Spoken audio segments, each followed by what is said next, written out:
Well, the famine in Somalia is getting worse. The number of refugees is likely to rise dramatically, according to the United Nations. Well, the UN Security Council is going to be discussing the situation in the Horn of Africa and how to deal with it today. I'm now joined by Natalie Carney, our correspondent in New York. So what can we expect them to decide today, Natalie?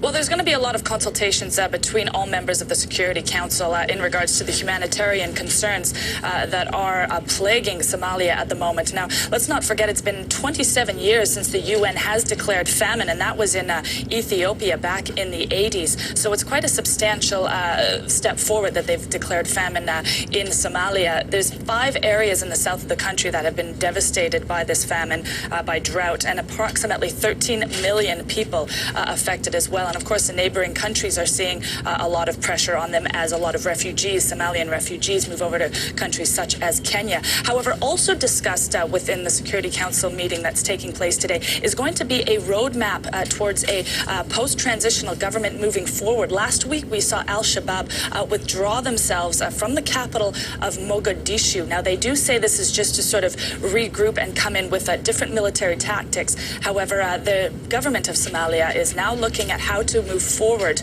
with this. But if you look back to 2006, the same thing happened. Rebel forces withdrew, only to come back a month later and cause chaos. So Somalia is in deep concern at the moment, and the Security Council will be discussing all these at the moment.